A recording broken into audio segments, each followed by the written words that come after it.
اور کچھ گنتی کے گناہ معافی کی بات ہوئی کہ 100 گناہ یا اس طرح سے، تو میں آج آپ کے سامنے رکھوں گا، اور آخر میں ایک 26واں ایک عمل ایسا رکھوں گا جو عمل ویسے ساری انسانیت کے لیے ہے، وہ مسلمانوں کے لیے نہیں یاد رکھے، لیکن باقی مسلمانوں سے ہٹ کر دوسرے انسانوں کے لیے اگر وہ لوگ وہ عمل کریں گے تو ان کے بھی اگلے پچھلے سارے گناہ معاف ہو جائیں گے۔ وہ 26واں اور آخری عمل ہوں گا جو مسلمانوں کے لیے نہیں ہوں گا، غیر مسلم بھائیوں کے لیے ہوں گا ہمارے، تاکہ وہ بھی اگر کرتے ہیں تو ان کے گناہ بھی معاف ہو جاتے ہیں۔ بہرحال تو میں آپ کے سامنے آج 25 اعمال ایسے رکھوں گا جن اعمال کے کرنے پر گناہ کے معافی کی خوشخبریاں دی گئی ہیں، لیکن گناہ کے معافی کی خوشخبریاں اس شخص کے لیے ہرگز نہیں ہیں جو اب اعمال کو سن کے یہ سوچے کہ اب تو گناہ کرنے کا لائسنس مل گیا، اس لیے کہ اب گناہ معاف ہونے کا طریقہ معلوم ہو گیا۔ اگر میں آپ کو ایک اریزر دوں، ربر دوں، بچے ہوتے ہیں نا جب پینسل سے لکھتے ہیں تو ان کو اریزر ربر دیا جاتا ہے، اگر میں آپ کو اریزر دوں، ربر دوں کہ اس کو مٹا لیا جائے، ایک آدمی جو اکاؤنٹس کرتا ہے سمجھ لیجیے، اور وہ پین سے لکھ رہا ہے، پینسل سے لکھتا ہے اور غلطیاں ہوتی ہیں، تو وہ سوچتا ہے کاش کوئی ایسی چیز جس سے مٹا دوں۔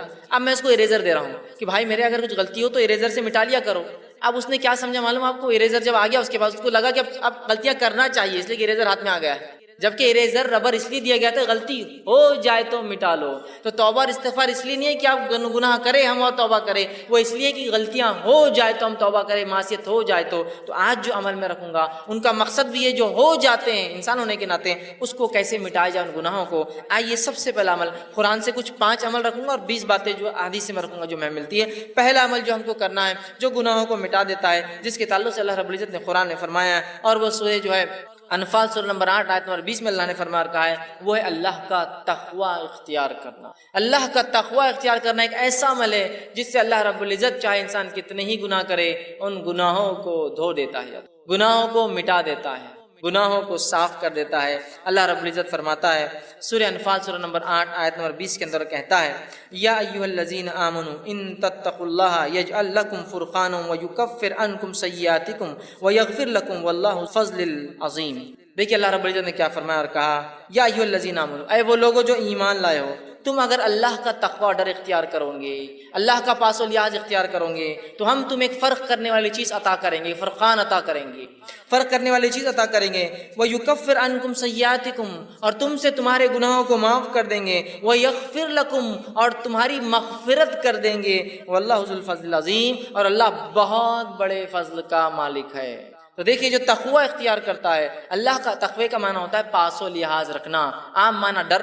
ترجمہ ہوتا ہے لیکن پاس و لحاظ رکھنا بھی ایک معنی ہے کہ جس رب نے مجھے پیدا کیا اس کا پاس و لحاظ رکھوں، اس کا خیال۔ جیسے کہ آپ سواری میں سوار ہیں، بس میں سوار ہیں، ایک بوڑھا آدمی آتا ہے تو آپ اس کو اپنی جگہ دیتے، کیوں؟ اس کی عمر کا پاس و لحاظ رکھتے ہیں آپ۔ تو اسی طرح اللہ کا تقوی مانے میرے رب نے مجھے پیدا کیا، اس کا میں پاس و لحاظ رکھوں، اور جو وہ کہتا ہے وہ کروں، جس سے روکتا ہے اس سے رکوں۔ تو کہا جو اللہ کا ڈر اختیار کرے گا، ایمان والو تم اگر اللہ کا ڈر اختیار کرو تو میں تمہیں ایک فرقان، فرق کرنے والی چیز عطا کروں گا، اور تمہارے گناہوں کو معاف کر دوں گا، اور جو ہے تمہاری مغفرت کر دوں گا، اور اللہ جو ہے بڑے فضل کا مالک ہے، اللہ رب العزت نے بیان کیا۔ تو اس چیز کو ہمیں سمجھنے کی بے انتہا ضرورت ہے۔ اللہ کے تقوی کی بہت بہت بہت بڑی اہمیت یاد رکھی شریعت، جو کہ آج ہم بھول چکے، یاد رکھیے بھول چکے۔ تقوی کے اتنے فائدے ہیں، اتنے فائدے ہیں۔ ویسے آج کا مرمان چونکہ وہ اعمال ہے جو گناہوں کو مٹا دیتے ہیں، اس لیے میں دوسرے فائدے نہیں رکھ رہا ہوں، اتنے فائدے اسی کو انتہا نہیں تقوی اختیار کرنے کے، لیکن افسوس کی بات ہے اللہ کا تقوی آج بہت کم ہمیں نظر آتا ہے، اس لیے کہ جس کے پاس اللہ کا تقوی ہو وہ ہر گناہ سے پہلے سوچتا ہے کہ میرے رب کو مجھے جواب دینا ہے، اس کا پاس و لحاظ رکھوں اور میں ان گناہوں سے اپنے نفس کو بچاؤں۔ اور جس کے پاس تقوی نہیں ہوتا، ہم دیکھتے ہیں وہ جانوروں سی اور من مانی زندگی دنیا میں گزارتا ہے۔ دوسری جگہ سورہ طلاق سورہ نمبر 65 آیت نمبر 4 اور 5 میں اللہ فرماتا اور کہتا ہے، وَمَن يَتَّقِ اللَّهَ يَجْعَل لَّهُ مِنْ أَمْرِهِ يُسْرًا، جو اللہ کا تقوی اختیار کرتے ہیں ہم اس کے کام میں آسانیاں کر دیتے ہیں۔ آگے فرمائے أَمْرِهِ يُسْرًا ذَلِكَ أَمْرُ اللَّهِ أَنزَلَهُ إِلَيْكُمْ وَمَن يَتَّقِ اللَّهَ يُكَفِّرْ عَنْهُ سَيِّئَاتِهِ وَيُعْظِمْ لَهُ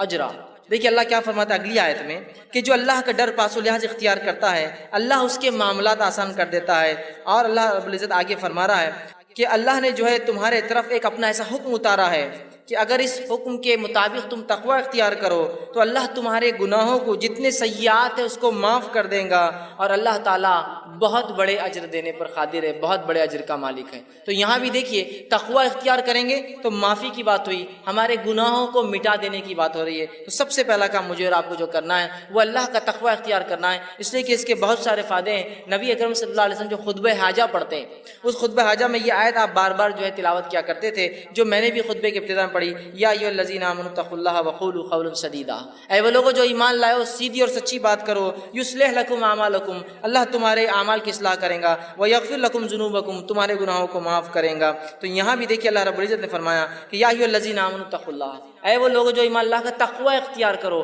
اگر تقوی اختیار کرو گے تو تمہارے اعمال کی اصلاح کریں گا، ویغفر لکم ذنوبکم، تمہارے گناہوں کو بھی معاف کر دیں گا۔ تو یہ بے انتہا ہمارے لیے ضروری ہے کہ ہم اللہ کا تقوی اختیار کریں اگر ہم چاہتے ہیں کہ اللہ ہمارے گناہوں کو معاف کرے۔ دوسرا عمل ہمیں جو کرنا ہے جو قرآن سے ملتا ہے، جس کی اختیار کرنے سے انشاءاللہ ہمارے گناہ دھل جائیں گے، معاف ہو جائیں گے، مٹا دیے جائیں گے، اللہ انہیں بخش دیں گا، اپنی رحمت سے انہیں ختم کر دیں گا، وہ عمل ہے اطاعت رسول صلی اللہ علیہ وسلم۔ نبی اکرم صلی اللہ علیہ وسلم کی اطاعت سارے زندگی کے ہر شعبے میں، پیدائش سے لے کر موت تک، لمیٹڈ ایڈیشن نہیں۔ ہمارے پاس سنت کی بات، اتباع سنت کی بات بہت مختصر ہوتی ہے، کبھی کبھار ہوتی ہے نا، بہت مختصر۔ کب جب جھگڑا ہو جائے تو چل رہا حدیث میں کیا آتا ہے چلو دیکھیں گے، عام اس میں نہیں، جب تک جھگڑا نہیں چلنے دو جو چل رہا ہے معاملہ ہے نا۔ یہ بڑی اہم چیز ہے زندگی کے ہر شعبے میں کہ ہماری پیدائش کتاب و سنت کے مطابق، ہمارے جو ہے موت کتاب و سنت کے مطابق، ہمارے نکاح کتاب و سنت کے مطابق، ہمارے معاملات کتاب و سنت کے مطابق، ہمارا لین دین کتاب و سنت کے مطابق، ہمارے اخلاق کتاب و سنت کے مطابق، ہمارا اٹھنا، سب چیزیں نبی اکرم صلی اللہ علیہ وسلم کے مطابق ہو۔ یہ نہیں کہ بس زندگی کے مخصوص شعبہ میں تو اختیار کر لیے، باقی میں وہی معاملہ چل رہا ہے۔ اطاعت رسول صلی اللہ علیہ وسلم کا نتیجہ یہ ہے، سورہ آل عمران سورہ نمبر 3 آیت 31 میں اللہ نے فرمایا، جو خود میں نے آیت تلاوت کی، قل ان کنتم تحبون اللہ فاتبعونی یحببکم اللہ ویغفر لکم ذنوبکم واللہ غفور الرحیم۔ اے نبی کہہ دیجئے، قل ان کنتم تحبون اللہ، اگر تم اس کا دعویٰ کرتے ہو کہ تم اللہ سے محبت کرتے ہو، فاتبعونی، تو تمہیں، اے نبی کہہ دیجئے لوگوں سے، اگر تم دعویٰ کرتے ہو اللہ کی جو ہے محبت کا، تو میری اتباع کے سوا کوئی چارہ نہیں ہے۔ نبی کو کہا جا رہا ہے کہو وَيَغْفِرْ لَكُمْ ذُنُوبَكُمْ، اور جو نبی کی اتباع کریں گا اللہ اس کے گناہوں کو معاف کر دیں گا، واللہ غفور الرحیم، اللہ بہت زیادہ بخشنے والا اور رحم کرنے والا ہے۔ تو یہاں دیکھیے بات واضح ہو رہی ہے، اور ایسی کئی آیتیں، سینکڑوں آیتیں قرآن میں کہ نبی کی اتباع کرنے والے کے گناہ معاف ہو جاتے ہیں، اور نبی کی موجودگی میں تیز آواز سے بات کرنا بھی اعمال کو برباد کرنے کے لیے اور جہنم میں جانے کے لیے کافی ہوتا ہے۔ دونوں ہی بات یاد رکھیں، نبی کی اتباع گناہوں کو معاف کر دیتی ہے، اور نبی کی نافرمانی اس حد تک کہ نبی کے موجودگی میں تیز آواز سے بات کرنا بھی انسان کے جو ہے گناہوں کو معاف کر دے، جو ہے انسان کے جو ہے نیکیوں کو، اگر نبی کی موجودگی میں تیز آواز سے بات بھی کرے تو اس کی نیکیاں برباد ہو جاتی ہے، یاد رکھیے، اس کے نام عمل خالی ہو سکتا ہے۔ جو ہے حجرات اٹھا کر آپ دیکھیے، ابتدائی آیت ہے اسی پر ہے، نبی کی موجودگی میں تیز آواز بھی نہیں کرنا ہے، یاد رکھیے، یہ بات بڑی اہم ہے۔ اور نبی کے ادب میں ایک چیز یہ بھی یاد رکھیے، نبی کے ادب میں یہ چیز شامل ہے کہ نبی کا نام لے کر نہ پکارا جائے۔ اللہ رب العزت نے اپنی کتاب میں رسول اکرم صلی اللہ علیہ وسلم کو صرف 4 بار نام سے پکارا ہے۔ ایک بار تذکرہ تو عیسیٰ علیہ السلام کے واقعے میں ہو کہ عیسیٰ علیہ السلام نے بشارت دی کہ میرے بعد ایک نبی آئیں گے جس کا نام احمد ہوگا، واقعے کو پوچھو کہ اس میں تذکرہ ہے، 4 بار نام لیا، صرف 4 آیتیں صرف۔ اس کے بعد جو اللہ رب العزت نے یا ایھا الرسول، یا ایھا النبی، یا مدثر، یا مزمل،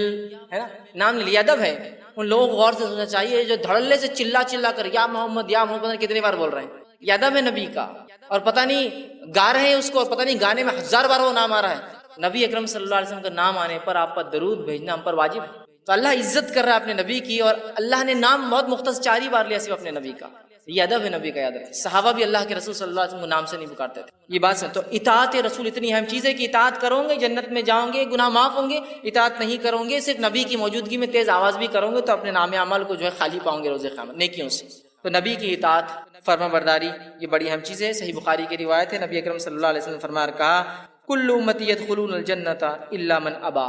میرے سارے کے سارے امتی جنت میں جائیں گے سوائے ان کے جو انکار کر دے۔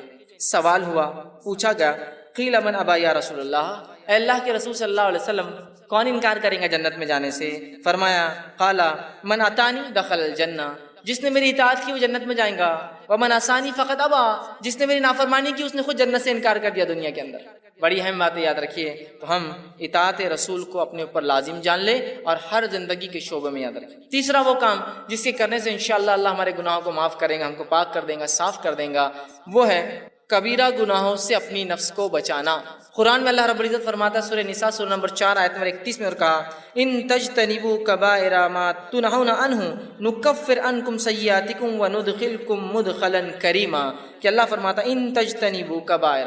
کہ اگر تم کبیرہ گناہوں سے اگر بچتے رہو جس سے تمہیں روکا گیا ہے، نکفر عنکم سیئاتکم، تو ان کبیرہ گناہوں سے بچنے کی بنیاد پہ ہم تمہارے گناہوں کو دوسرے معاف کر دیں گے۔ پتہ چلا کہ کبیرہ گناہوں سے بچنا ضروری ہے اگر صغیرہ گناہوں کو ہم معاف کروانا چاہتے ہیں تو، اس لیے کہ کبیرہ گناہ کے لیے تو توبہ لازم ہے، بچنا بھی ضروری ہے تاکہ صغیرہ گناہ معاف ہو۔ تو کہا اگر تم کبائر سے بچتے رہو تو ہم تمہارے صغائر چھوٹے گناہوں کو، دیگر گناہوں کو، دیگر معاملات کو انشاءاللہ معاف کر دیں گے۔ تو یہاں کہا کہ اگر تم بچتے رہو کبائر سے جس سے روکا گیا تو ہم معاف کر دیں گے، تم سے ہٹا دیں گے سیئاتکم تمہارے گناہوں کو، فرمایا وندخلکم مدخلا کریما، اور عزت کی جگہ مطلب جنت میں تمہیں ہم داخل کر دیں گے۔ تو ہمیں اگر اللہ سے ہم چاہتے ہیں کہ ہمارا صغیرہ گناہ معاف ہو تو کبیرہ گناہوں سے ہمیں اپنے آپ کو بچانا ہے۔ صحیح مسلم کی روایت ہے، ابو ہریرہ رضی اللہ عنہ حدیث کے راوی فرماتے ہیں، غور سے سنیے، آپ نے فرمایا 5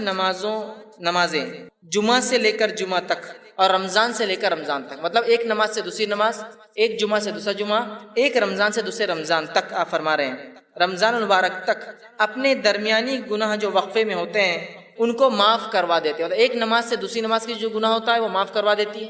اللہ سبحانہ تعالیٰ فرماتا ہے سورہ انبیاء سورہ نمبر 21 اس کی آیت نمبر 35 میں اللہ کہتا ہے اور فرماتا ہے وَنَبْلُوَكُمْ بِالشَّرِّ وَالْخَيْرِ فِتْنَةٌ وَإِلَيْنَا تُرْجَعُونَ، اللہ فرماتا اور کہتا ہے ہم بطریق امتحان، ہم بطریق آزمائش تم میں سے ہر ایک کو برائی اور اچھائی سے جو ہے ٹیسٹ کرتے ہیں، ہم بطریق امتحان تم میں سے ہر شخص کو اچھائی دے کر اور برائی دے کر جو ہے جانچتے ہیں، امتحان کرتے ہیں، بھلائی میں مبتلا کرتے ہیں، اور تم سب کو ہماری ہی طرف لوٹ کر آنا ہے۔ تو اس آیت میں اللہ یہ فرما رہا ہے کہ یہ ہمارا طریقہ ہے کہ ہم ایسا ٹیسٹ کرتے ہیں، ایسا امتحان لیتے ہیں لوگوں کو اچھائی دے کر اور برائی دے کر، شر اور خیر دے کر۔ شر اس اعتبار سے کہ ظاہری طور سے لگے مجھے کہ اگر میں ایمان پر چلوں تو دنیاوی نقصان ہوگا، مجھے لگتا ہے، لیکن اس میں آخرت کے اعتبار سے خیر ہے، یا اس اعتبار سے کہ اللہ ہمیں خیر دے دیتا ہے اور آزماتا ہے کہیں شر کی طرف متوجہ تو نہیں۔ تو گویا اللہ نے جو خیر اور شر دیا ہے یہ دونوں کے ذریعے اللہ رب العزت ہمیں اور آپ کو آزماتا ہے، یاد رکھیے انسانوں کو آزماتا ہے، اس کا اصل مقصد ہی یاد رکھیے انسانوں کی آزمائش ہے۔ تو اللہ رب العزت نے اس چیز کو اعلان کر دیا کہ خیر اور شر کے ذریعے اللہ سبحانہ تعالیٰ مجھے اور آپ کو آزماتا ہے، یاد رکھیے۔ تو کسی چیز کا خیر ہونا، اس میں کیسی آزمائش؟ آزمائش یہ ہے کہ اللہ نے بہت ساری نعمتیں دنیا کی دے رکھی ہے، اب جانچنا چاہتا ہے کیا حرمت سے بچتے ہو یا حرام کاموں میں جو ڈوب جاتے ہو۔ اسی طرح کچھ نعمتیں اللہ دنیا کی چھین لیتا ہے اور پھر آزما کے دیکھتا ہے کیا شکر گزار بنتے ہو اللہ کی یا ناشکری کرتے ہو اس حالت کے اندر۔ تو گویا خیر اور شر دونوں کے ذریعے اللہ رب العزت میرا اور آپ کا، ہم تمام کا جو ہے امتحان لیتا ہے۔ اسی طرح جو ہے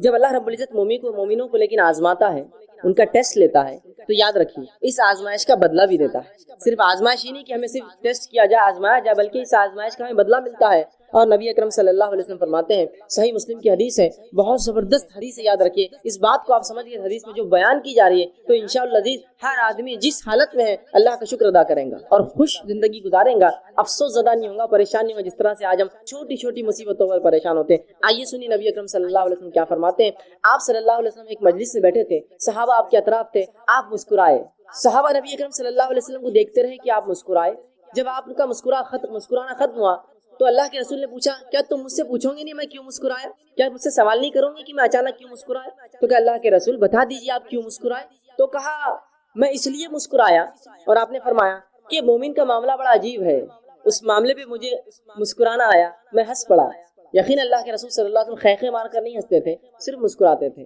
تو کہا وہ مومن کا معاملہ بڑا عجیب ہے، اس معاملے کو سوچ کر میں مسکرایا۔ کیا معاملہ عجیب ہے؟ مومن کا معاملہ عجیب ہے، اور وہ یہ ہے کہ جب اللہ رب العزت اسے فراوانی دیتا ہے، دنیا کی اچھی زندگی دے دیتا ہے، اولاد دے دیتا ہے، دھن دولت مال دے دیتا ہے، جب اچھی زندگی دیتا ہے تو یہ شکر ادا کرتا ہے، یہ اس کے لیے اچھا ہے۔ اور جب اللہ اس کو تنگ دستی دیتا ہے، محتاجی دیتا ہے اور دنیا کی زندگی میں کچھ کم کر دیتا ہے تو مومن صبر کرتا ہے، یہ اس کے لیے بہتر ہے۔ اور یہ دونوں حال میں اس کے لیے خیر ہے کہ اگر اچھائی دے تو شکر کرے، یہ اس کے لیے بہتر، اگر برائی ہو تو صبر کرے، یہ اس کے لیے بہتر۔ اور یہ معاملہ مومن کے علاوہ کسی اور کا نہیں ہے۔ اسی تعجب پر میں مسکرایا، اس بات کا مجھے عجیب لگا کہ اللہ مومن کو دونوں حال میں دیتا ہے بدلہ۔ دیکھیے نا کتنی اچھی بات ہے کہ اگر میں فراوانی میں ہوں، خوشحالی میں ہوں، تب بھی بدلہ پا رہا ہوں، اس کا شکر ادا کرے، اور اگر تنگ دستی ہوں، بدحالی میں ہوں، مصیبتوں میں ہوں، کسی آزمائش میں ہوں، تب میں اللہ کے سامنے صبر کر رہا ہوں، اللہ سے اس کا اجر طلب کر رہا ہوں، یہ معاملہ بھی خیر ہے۔ گویا مومن کو مصیبت بھی فائدہ دے رہی ہے، مومن کو جو فراوانی فائدہ دے رہی ہے، تنگ دستی میں بھی معاملہ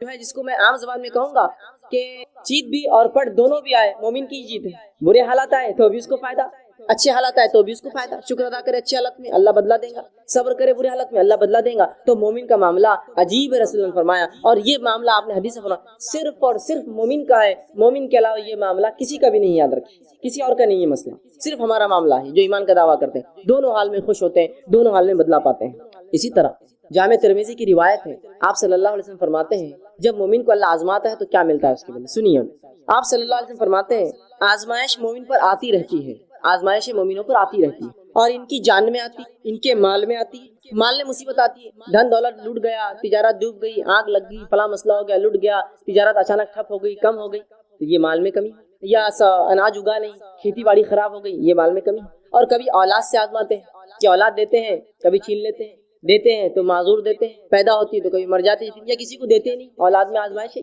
تو مومن کو اللہ رب العزت آزمائشتا ہے، اس کے جان میں، اس کے مال میں، اس کی اولاد میں، اور اللہ کے رسول آگے فرماتے ہیں حتیٰ کہ جب وہ اللہ سے ملتا ہے، اللہ اس کو آزماتا رہتا پوری دنیا میں، حتیٰ کہ جب اپنے رب سے ملتا ہے تو اس پر کوئی گناہ باقی نہیں رہتا، سب کا اس کو دنیا کے اندر اس کے گناہوں کا بدلہ مل جاتا ہے۔ سمجھ رہے ہیں بات کو؟ تو گویا اگر مومن پر کوئی آزمائش آتی ہے تو اس آزمائش کے عوض اس کے گناہ جھڑ جاتے ہیں، گناہ کم ہو جاتے ہیں۔ اور نبی اکرم صلی اللہ علیہ وسلم نے حدیث میں بیان کیا اور فرمایا اگر مومن کو کانٹا بھی چبھتا ہے تو اس کا بھی اجر لکھا جاتا ہے، اس کے گناہ معاف ہوتے ہیں۔ سبحان اللہ، تکلیف میں اٹھا رہا ہوں اس کا بھی بدلہ پاتا ہوں۔ آپ ایک مرتبہ باہر نکلے صحابہ کے ساتھ فجر کی نماز کے بعد، ایک جھاڑ تھا سامنے، جو سردی کا موسم تھا اور پتے اس کے سوکھ چکے تھے، پتجھڑ تھا وہ۔ آپ آئے، صحابہ آپ کے ساتھ تھے، آپ نے اس جھاڑ کو پکڑ کر ہلایا، جب جھاڑ کو ہلایا تو کچھ پتیاں گرنے لگی جو کہ سوکھ چکی تھی۔ نبی اکرم صلی اللہ علیہ وسلم فرمایا جب تم میں سے کوئی شخص بخار میں مبتلا ہو جاتا ہے، بیمار ہو جاتا ہے، بالخصوص بخار آتا ہے جس میں، تو اس کے گناہ ایسے ہی جھڑتے ہیں جیسے جھاڑ کے پتے میرے ہلانے سے جھڑے ہیں۔ سبحان اللہ، دیکھیں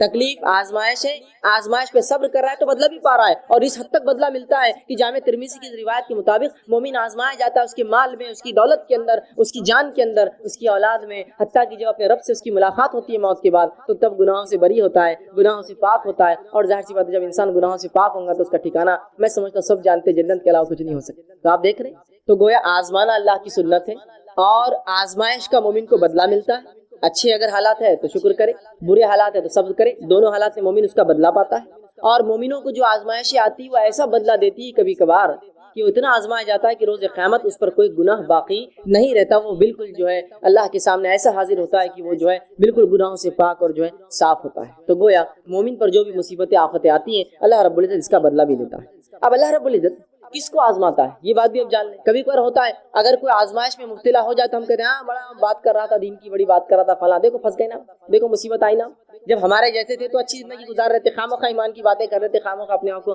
مسلمان بتا رہے تھے، تجارت بیٹھ گئی نا، معاملہ ختم ہو گیا نا، فلاں چیز ہو گئی، ان کی نظر لگ گئی، ان کی نظر پڑ گئی، یہ اب تم پہ نظر رکھ رہے، فلاں ہو رہا، یہ ہو رہا، وہ کتنے مسائل لوگ بیان کرتے ہیں۔ اب آئیے سنیے اللہ کس کو آزماتا ہے، تو اللہ رب العزت یاد رکھے صرف انہی کو آزماتا ہے جن سے وہ محبت کرتا ہے۔ یاد رکھے اللہ انہی کو آزماتا ہے جن سے وہ محبت کرتا ہے۔ اسی لیے تو صحابہ چاہتے تھے کہ جب ان کو آزمائش نہیں ہوئی تو کیوں نہیں ہوئی ہماری آزمائش، کہ بدلہ تو نہیں مل جا رہا آخرت کا، اس لیے تو سوچتے تھے، اس لیے کہ وہ جانتے تھے اللہ جن سے محبت کر انہیں آزماتا ہے۔ آئیے دلیل میں آپ کو دیتا ہوں، جامع ترمذی کی روایت جو میں نے آپ کے سامنے دو حدیثیں جو ہے تلاوت کی، اس میں سے پہلی حدیث تھی جامع ترمذی کی روایت ہے، نبی اکرم صلی اللہ علیہ وسلم فرماتے کہتے ہیں ان اللہ تعالی اذا احب قوما ابتلاهم، جب اللہ کسی قوم سے محبت کرتا ہے، کچھ لوگوں سے جب اللہ محبت کرتا ہے تو انہیں مصیبت میں ڈال دیتا ہے، مبتلا کرتا ہے، آزماتا ہے انہیں۔ اب چاہے یہ معاملہ فرد کا بھی ہو سکتا ہے، چاہے یہ معاملہ قوم کا بھی ہو سکتا ہے، چاہے معاملہ جماعت کا ہو سکتا ہے۔ تو جب بھی اللہ رب العزت محبت کرتا ہے کسی قوم سے، اسے آزماتا ہے، اسے مبتلا کر دیتا ہے۔ دوسری حدیث بخاری کی، صحیح بخاری کی، جس میں نبی اکرم صلی اللہ علیہ وسلم فرمایا، سنیے اس حدیث کے الفاظ کا ہے، من یرید اللہ بہ خیرا، جب اللہ کسی کے لیے بھلائی چاہتا ہے، ہم تو سمجھتے ہیں آزمائش تو برائی کی وجہ سے آتی ہے، سنیے من یرید اللہ بہ خیرا، جب اللہ کسی کو خیر دینا چاہتا ہے، اچھائی بخشنا چاہتا ہے، تصب من، اس کو مصیبت میں ڈال دیتا ہے۔ اس لیے کہ جب مومن مصیبت میں آتا ہے تو مصیبت کا اس کو بدلہ ملتا ہے، تو جب اللہ کسی مومن کے لیے خیر چاہتا ہے اسے مصیبت میں ڈال دیتا ہے، اور مصیبت میں مومن پڑھ کر اگر صبر کرتا ہے تو اس کا بدلہ پاتا ہے، اور اتنا بدلہ پاتا ہے صبر کے مطابق کہ آخرت میں جب رب کے پاس حاضر ہوں گا تو کوئی گناہ اس پہ باقی نہیں رہیں گا۔ تو اللہ جس سے ناراض ہوتا ہے ان کو تو عذاب دیتا ہے، آزماتا، آزمائش اور عذاب الگ چیز ہوتی ہے، ان کو تو عذاب آتا ہے، زلزلے آتے ہیں، طوفان آتے ہیں، اور پتہ نہیں کیا کیا ہوتا ہے۔ لیکن جب کسی قوم کو وہ محبت کرتا ہے تو ان کو مبتلا کرتا ہے، ان کو آزماتا ہے کچھ چیزوں سے. جیسا کہ اگر میں دعویٰ کروں میں ایمان لایا تو اللہ آزماتا ہے پھر بیماری دے کر. کئی بیماری میں شرک تو نہیں کرتا ہے یہ تو دعویٰ کیا مجھ پر توحید کا ایک اللہ کو ماننے کا, اب بیماری دو اس کو دیکھتے ہیں شرک کرتا ہے کیا, اولاد مت دو اس کو دیکھتے ہیں یہ کسی اور کے در پر تو نہیں جاتا اور جھکتا ہے, چلو آزماؤ. اب اس نے دعویٰ کیا نا ایمان کا, تو یہ ابتلا مبتلا یہ آزمائش ہے, وہ عذاب ہوتا ہے جس میں لوگ ہلاک اور برباد ہو جاتے ہیں. تو یہاں اللہ کے رسول نے بیان کر دیا کہ نبی اکرم صلی اللہ علیہ وسلم نے بیان کر دیا کہ جن لوگوں کو اللہ محبت کرتا ہے انہی کو ابتلا کرتا ہے, انہی کو جو ہے مصیبت دیتا ہے. اب جو ہے اللہ رب العزت کس کو کتنا آزماتا ہے, یاد رکھیے ہر شخص کو اللہ رب العزت اتنا ہی آزماتا ہے جتنا اس کا ایمان ہوتا ہے اور جتنی اس کی طاقت ہوتی ہے. دونوں باتیں, جتنا ایمان میں انسان بلند ہوگا اس کی آزمائش اتنی زیادہ ہوں گی. بات یاد رکھیے آپ, جتنا ایمان میں بلند ہوگا آزمائش اتنی زیادہ. اسی لیے انسانوں میں سب سے زیادہ جو آزمائے جاتے ہیں وہ کون ہے, وہ انبیاء علیہ الصلوۃ والسلام, اس لیے کہ ان کا ایمان سب سے اونچا ہوتا ہے, آزمائش ان کی سب سے زیادہ ہوتی ہے. اس کے بعد ان کے اصحاب جو ان پر ایمان لایا, اس کے بعد جو ان کے طریقے پہ چلا, اور جو اس کے بعد اور جو اس کے بعد. تو اللہ رب العزت جو ہے ایمان کے مطابق ایک انسان کو آزماتا ہے, جس کے تعلق سے ابن ماجہ کی روایت ہے, سنن ابن ماجہ کی روایت ہے. نبی اکرم صلی اللہ علیہ وسلم فرماتے, دیکھیے آپ نے کتنی پیاری بات فرمائی اور کہا سب سے زیادہ جو انسانوں میں آزمائے جاتے ہیں وہ انبیاء ہے. سب سے زیادہ انسانوں میں جو آزمائے جاتے ہیں وہ انبیاء ہے, اس لیے کہ انبیاء ایمان میں سب سے زیادہ ہوتے ہیں اور ان کا ایمان صرف بلند اور بلند ہوتا ہے. یاد رکھیں انبیاء کی ایمان کی خصوصیت یہ صرف بلند ہوتا ہے, بڑھتا ہی رہتا ہے. عام لوگوں کی ہم لوگوں کی ایمان کی خصوصیت یہ کہ چڑھتا اور کم ہوتا ہے, اترتا ہے اور چڑھتا ہے, زیادہ اور کم ہوتا رہتا ہے. تو فرمایا سب سے زیادہ جو لوگوں میں آزمائے جاتے ہیں وہ انبیاء ہے, وہ ہماری جماعت ہے, انبیاء کی جماعت ہے. اس کے بعد آپ صلی اللہ علیہ وسلم فرمایا اس کے بعد دوسرے لوگ جو آزمائے جاتے ہیں وہ ہے جو علماء حق ہوتے ہیں, جو انبیاء کے وارث ہوتے ہیں اور حق کی بات, نبیوں کی بات انسانوں تک پہنچاتے ہیں. یہ دوسرے لوگ ہیں جو سب سے زیادہ آزمائے جاتے ہیں, علماء حق. اور پھر آپ صلی اللہ علیہ وسلم نے آگے فرمایا اور کہا کہ ان میں سے کچھ لوگ مطلب انبیاء اور علماء, اور پھر فرمایا پھر اس کے بعد صالحین, نیکوکار, جو صالح لوگ ہوتے ہیں, اچھے لوگ ہوتے ہیں, نیکوکار ہوتے ہیں, یہ تیسرے نمبر پہ آزمائے جاتے ہیں. تو پہلے نمبر پہ انبیاء, دوسرے نمبر پہ علماء حق, تیسرے پہ صالحین. اور فرمایا ان میں سے کچھ ایسے بھی تھے, انبیاء میں سے, علماء حق میں سے اور صالحین میں سے ایسے بھی تھے کہ اللہ نے اتنا کڑا آزمایا, ایسی بیماریوں میں ان کو ڈالا کہ ان کے جسم کے اندر ان بیماریوں کی وجہ سے کیڑے پڑ جاتے تھے. اگر آج کے دور میں کسی انسان کو میں دیکھوں جس کی جسم میں کیڑے پڑ جاتے, میں کہوں گا یہ تو بڑا بدبخت ہوگا, غلیظ ہوگا, پتہ نہیں کیا کیا کیا ہوگا. میں یہ نہیں سوچوں گا اس کی آزمائش ایمان کے مطابق, وہ آزمائش ہے اس کی. تو کہا کچھ ایسے تھے انبیاء اور ایسے صالحین گزرے ہیں, ایسے علماء گزرے ہیں جن کو اللہ نے ایسا آزمایا کہ جسم میں بیماری دے دی جس سے ان کے جسم میں کیڑے پڑ گئے. اور فرمایا اس کے بعد اور کچھ کو ایسے آزمایا کہ اتنی غربت دی, جسم سے پہلے آزمایا کیڑے پڑ گئے, ایسی غربت دی کہ پہننے کو ٹاٹ کے کپڑے ہوتے تھے. ٹاٹ جو سب سے بدترین, سب سے کھدڑ, سب سے موٹا کپڑا ہوتا ہے, جو کوئی پہنتا نہیں ہے, ہوتا ہے نا موٹا کپڑا. تو اتنے غریب تھے مالی اعتبار سے کہ ٹاٹ پہنا کرتے تھے, کپڑے بھی نصیب نہیں ہوتے تھے, ٹاٹ پہنا کرتے تھے. اور کچھ تو ایسے تھے, ان میں رسول اللہ صلی اللہ علیہ وسلم فرماتے ہیں کہ جو کچھ غریب اس نے کہ انہوں نے ٹاٹ کا کپڑا پہنتے تھے, لیکن وہ اس حالت میں انبیاء, علماء اور صالحین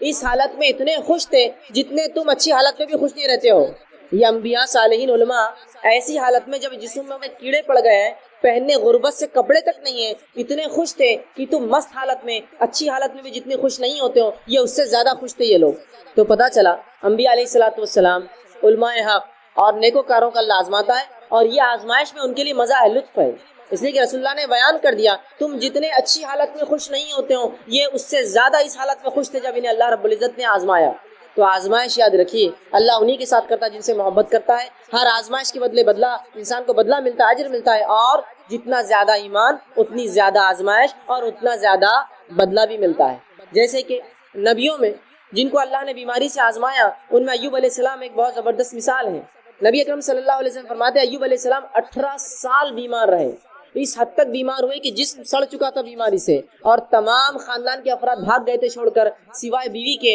اور 2 رشتہ داروں کے جو روزانہ یا کبھی کبھار آ کر ملا کرتے تھے, باقی سب بھاگ گئے تھے چھوڑ کر. جب 18 سال گزر گئے تھے, وہ جو 2 لوگ ملنے آیا کرتے تھے ان کو شک ہوا, اور دونوں نے ایک دوسرے سے کہا کہیں ایوب نے کوئی بہت بڑا گناہ تو نہیں کیا جو اللہ اتنا اس کو آزما رہا ہے کہ 18 سال سے اس کی بیماری کو شفا نہیں ملتی ہے, وہ بیمار ہے, غربت آ گئی, اس کی اولاد مر گئی, اس کا سب کچھ لٹ گیا اور اس کا جسم تک خراب ہو گیا اور سڑ گیا. تو کہیں ایوب نے کوئی گناہ تو نہیں کیا جو اللہ اس کو اتنا آزما رہا ہے, اتنے تکلیف دے رہا ہے. بہرحال وہ یہ بات کرتے ہوئے آ ہی رہے تھے. رسول اللہ فرماتے کہ ایوب علیہ السلام جو ہے بیت الخلاء کے لیے گئے, ان کی بیوی ان کے ساتھ تھی. جب وہ گئے تو اللہ نے 18 سال بعد ان کی بیماری سے شفا دے دی, شفا یاب ہو گئے, نئی جسم دے دی اور جوان بنا دیا ان کو. جب وہ جوان ہو کر بیت الخلاء سے واپس آئے تو ان کی بیوی نے ان کو پہچانا نہیں. پھر تو ان سے پوچھا کہ کیا تم نے اللہ کے نبی ایوب جو بیمار ہے اس کو دیکھا ہے؟ اور دیکھنے دکھانے میں ایوب بالکل تمہارے جیسا دکھتا تھا جب جوان تھا، حالانکہ وہ خود ایوب علیہ السلام. تو دیکھیے 18 سال ایوب علیہ السلام کو اللہ رب العزت نے جسمانی بیماریوں سے، مال کی کمی سے، اولاد کی کمی سے آزمایا. تو اللہ جن لوگوں کو آزماتا ہے یاد رکھیے ان سے اللہ محبت کرتا ہے، اس لیے آزماتا ہے. اور جتنی آزمائش زیادہ ہوتی ہے اللہ رب العزت اتنا زیادہ انسانوں کو اس آزمائش کے بدلے میں جو ہے بدلہ دیتا ہے، اجر دیتا ہے اور ثواب پہنچاتا ہے. کہ اللہ رب العزت جو ہے کتنا آزماتا ہے لوگوں کو. کیا ایسا تو نہیں اللہ مجھے اتنا آزمائے گا کہ میں جس کو برداشت نہ کر سکوں؟ کہ ایسا تو نہیں کہ اللہ ہمیں اتنا آزمائے گا کہ میں برداشت نہ کر سکوں؟ لوگ کہتے ہیں میں بیمار ہوں، یہ برداشت کے باہر ہے، وہ مصیبت برداشت کے باہر ہے، یہ مال کی کمی برداشت کے باہر ہے. تو کیا اللہ لوگوں کو ان کے طاقت سے زیادہ آزماتا ہے؟ آئیے سنیے، اللہ رب العزت کبھی بھی انسانوں کو ان کی طاقت سے زیادہ نہیں آزماتا، یاد رکھ. اس لیے کہ اللہ سبحانہ تعالیٰ نے قرآن کے اندر سورہ بقرہ سورہ نمبر 2 آیت نمبر 286 میں فرمایا اور کہا لا یکلف اللہ نفسا الا وسعها. اللہ کسی انسان کو اس کے طاقت سے زیادہ نہیں آزماتا. اللہ کسی نفس کو اس کے طاقت، اس کے برداشت سے زیادہ نہیں آزماتا. تو یہ بات طے ہے کہ اللہ سبحانہ تعالیٰ مجھے اور آپ کو ہماری طاقت سے زیادہ نہیں آزمائیں گا. جتنی طاقت ہے، جتنی قوت ہے ہم میں، اتنی ہی صرف ہماری آزمائش ہونے والی ہے. اس سے زیادہ یاد رکھیے میری اور آپ کی آزمائش نہیں ہوتی ہے. تو ایک انسان کو جس کو اللہ محبت کرتا ہے آزماتا ہے تو اس کا بدلہ دیتا ہے. آزمائش ان کی ہوتی ہے جن سے محبت کرتا ہے، اور اتنا ہی آزماتا ہے جتنی مجھ میں اور آپ میں آزمائش برداشت کرنے کی طاقت ہوتی ہے اتنا ہی آزماتا ہے. تو اگر کوئی انسان بیمار ہے تو یہ بیماری برداشت کرنے کی طاقت تھی تبھی اللہ نے دی. کوئی انسان غربت میں ہے، یہ غربت برداشت کرنے کی طاقت تھی تبھی اللہ نے دی. یاد رکھیں کیوں تو اللہ رب العزت کسی پر ظلم نہیں کرتا. یاد رکھیے یہ بات طے ہے. ہماری آگے ہم دیکھتے ہیں جب ہماری آزمائش ہو، اور ایسی آزمائش جو بھی آزمائش ہے وہ ہم برداشت کر سکتے ہیں، ہم ایسی حالت میں کیا کریں؟ جب اللہ ہمیں آزما رہا ہے تو ہم ایسی حالت میں کیا کریں؟ تو سب سے پہلی چیز، جب بھی آزمائش آئے ہمیں صبر کرنا چاہیے، اور اللہ سے توقع رکھنی چاہیے کہ اس آزمائش کے بدلے اللہ ضرور بھی ضرور ہمیں بدلہ دیں گا، بہترین اجر دیں گا. جب بھی ہم پر آزمائش آئے تو ایک مومن کا کام ہے 2 کام کرے. پہلا صبر کرے اور دوسرا اللہ سے امید کرے کہ اللہ رب العزت اس آزمائش کے بدلے مجھے اور آپ کو اجر دینے والا. یاد رکھیں. آئیے اس کے تعلق سے سنن نسائی کی حدیث ہے. نبی اکرم صلی اللہ علیہ وسلم فرماتے ہیں کہ اللہ رب العزت نبی اکرم صلی اللہ فرماتے ہیں کہ جب اللہ کسی مومن بندے سے کوئی چہیتی چیز اس کی چھین لیتا ہے، جب اللہ کسی مومن بندے سے اس کی چہیتی چیز چھین لیتا ہے، محبت والی چیز جس کو وہ چاہتا ہے، جس کو پسند کرتا ہے، اگر اللہ رب العزت ایسی کوئی چیز چھین لیتا ہے اور اس پر وہ صبر کرتا ہے، یہ نہیں کرتا ہے کہ اللہ میرے گھر ملا تھا کیا، میری اولاد ملی تھی کیا، میں ہی ملا تھا کیا، یہ نہیں. صبر کرتا ہے کہ جو اللہ نے کرنا تھا کیا، میں صبر کرتا ہوں، اور صبر کرتا ہے اور اجر طلب کرتا ہے، اللہ مجھے اس کا بدلہ دے اس نقصان کا. تو رسول اللہ فرماتے ہیں تو اس شخص کا بدلہ سوائے جنت کے اور کچھ بھی نہیں ہوتا ہے.